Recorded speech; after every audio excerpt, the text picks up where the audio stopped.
Hi everyone, this is a character that I'm working on for a story that I'm writing. If you'd like to know how I did it, keep watching.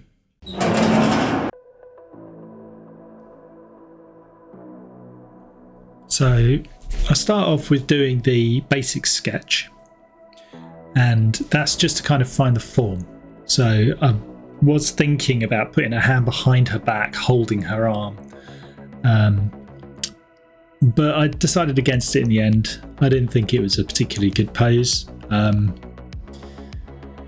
I also decided that I wanted to give her a CVC helmet, as my character in my story does have.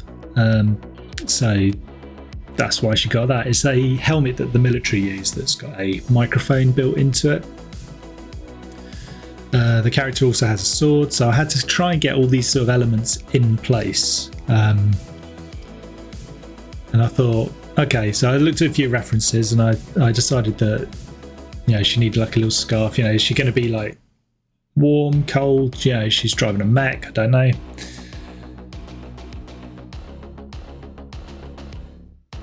But yeah, I did change the hand. I thought about having it rest on the top, and then I change it to her gripping it, which is fine. Oh, and this is the sword that I made in Blender. So I kind of use that to kind of give her a consistent weapon. So it's just straightforward tracing it and all that. But I'm still developing. I'm still playing around with the idea and trying to sort of see what works. So here's me messing with the hand, trying to make it work. And like I said, eventually I get to the point where I just get her to grip it just around the hilt, which is good. Shoulder pads, obviously. You don't want to go into battle without shoulder pads on. Here I'm just blocking out her character in grey, and then I will do a layer above that and do a clipping mask so that everything that I do on top of that grey becomes, it won't go out over the edges, is what happens. So you do the clipping mask by you hold down Alt and then you put it in between the layers and you'll get a little arrow pointing down that links them up. This is me just doing the flats, so just trying to figure out the general sort of colour pattern. So I had some stuff open on Pinterest and I sort of found the colour schemes that I thought, oh, this is fun, alright, I'll go with that.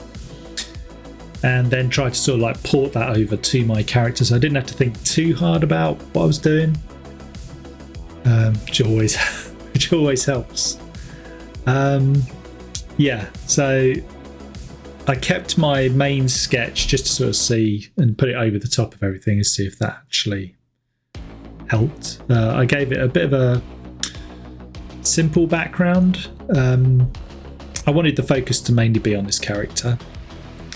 Using the clipping mask again, I was able to use the soft brush to get all these nice delicate changes in the shadows, and I was using the loop tool, the lasso tool, sorry, to just cut out parts and make it all fit.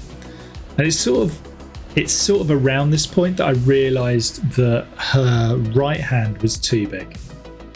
I hold my hands up, no pun intended, and it's just one of those things. Sometimes I will do a drawing and I'll realise I've made a mistake, but sometimes I'm a little bit too far ahead and I could change it, but I was planning on enlarging it anyway, so I thought, well, I'll do it all, and then if it really needs changing, then I was probably just going to sort of cut it out and move it to where I needed it or redraw it all together.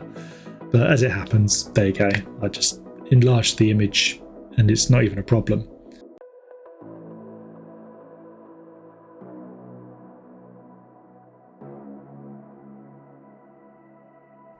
I won't explain the P on her shoulder pad because that's all part of the story. There's loads of stuff. I'm still writing it, still figuring it out. But sometimes it just helps me to visualize what it is that I'm doing in a story when I'm writing it. Just to draw the image and just sort of see what the characters are like. Try and make them believable in my brain and then go from there. because sometimes, you know, you write something and you just add something extra to it and you just think, oh yeah, that's good, I'll include that. So yeah, I'm using the lasso tool just to hold places so that when I colour them in, it's not going to affect anywhere else. It's a technique that a lot of people use to make their images a little bit better, a little bit more crisp.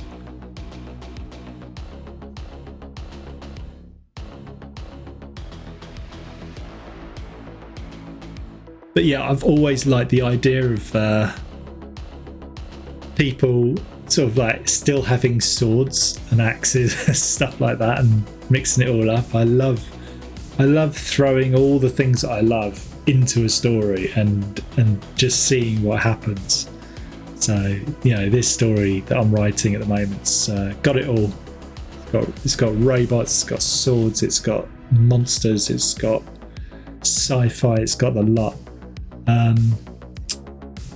When it'll be out and ready, who knows? It'll just be done when it's done, and I will do my best, and then I will let you know when it's out, and you can get it or not get it. But in the meantime, I'll be doing a whole ton of pictures to do with it.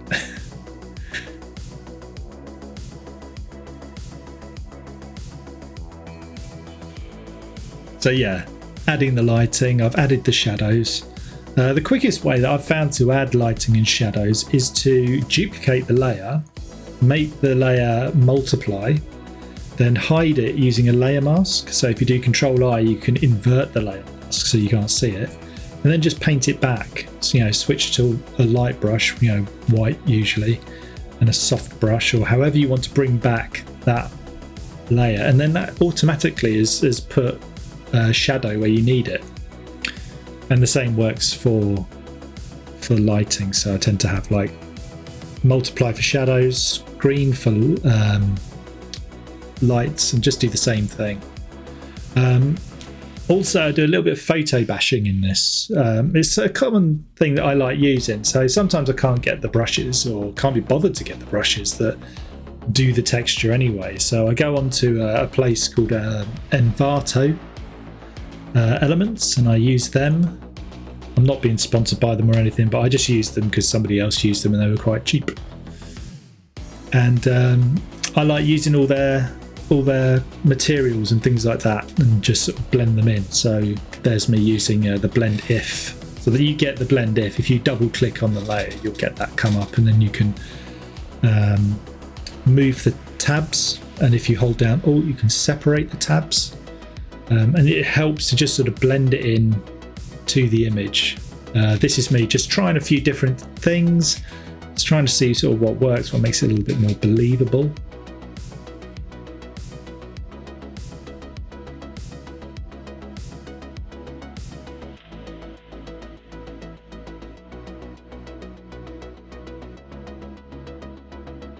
So here I'm doing the technique that I explained earlier, where I create a screen version duplicate of the original design. Then I create a mask over that, which I invert using Control-I, and then I paint back in that layer, and that creates the highlights where I want them on the image.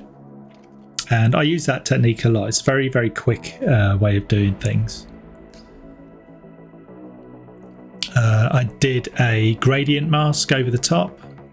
A gradient layer over the top, just to try and sort of bring the colours in a bit more. And then I used Gaussian blur just to sort of blend it out. So I've got it all where I wanted. I wanted to bring the attention to the top half of her and sort of reduce the attention from the bottom, because I felt that the handle of the sword was taking up too much attention.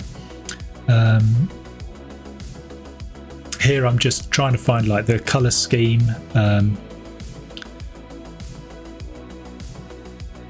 then I decide to just use a bit of a smoke effect using a really cool brush, just to kind of like really frame the part that I want the viewer to see. And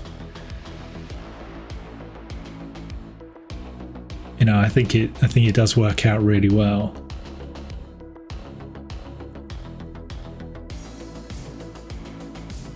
But if you like what you've seen, remember to like and subscribe, and leave a comment below and let me know what it is you want to see next time. See you later. And if you are interested in getting your hands on any of my books, you can find them on Amazon under Richard Coyley.